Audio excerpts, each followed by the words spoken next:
Vernacolieri e vernacolieri, benvenuti a questo nuovo appuntamento con Vernacolando TV, il supplemento a Vernacolando, la trasmissione di Radio Padova dedicata alla lingua veneta.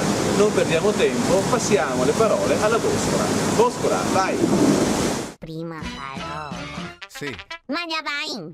Cosa dico sto Magnabain? Magnabain. Il mio socio qua ti ha dato dirmi in italiano. E dopo quest'altra parola se invece la parola strozzino.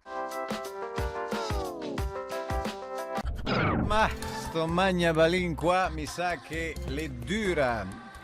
Intanto ospitiamo il nostro amico Silvano che è a bordo del suo motoscafo e sta andando. È un camion. Non sembrava un motoscafo. Sembrava un offshore. A sentirne. Vabbè, insomma.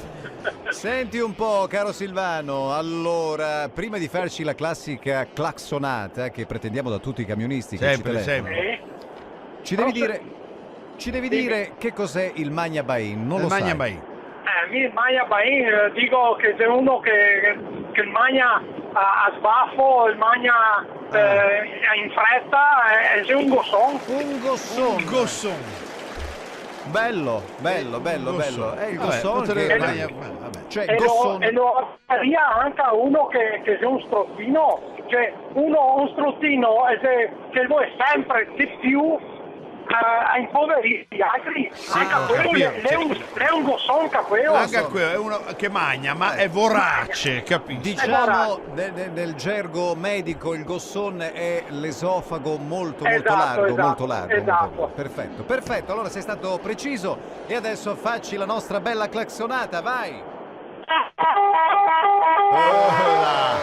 Grandissimo! Grande. Ma in che zona sei? Ricordacelo! Allora in questo momento sono a Tiene. Tiene.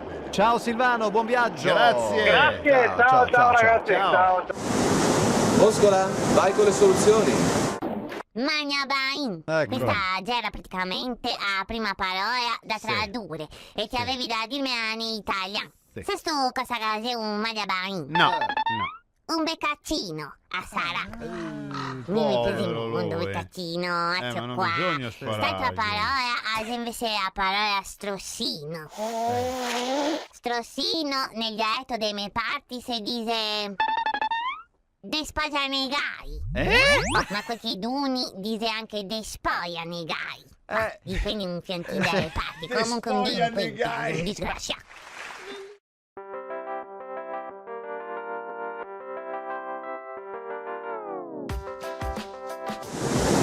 Il proverbio di oggi.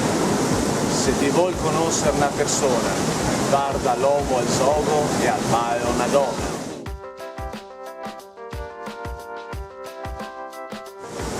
Bene, per oggi è tutto. Alla prossima puntata. Ciao! Se sarà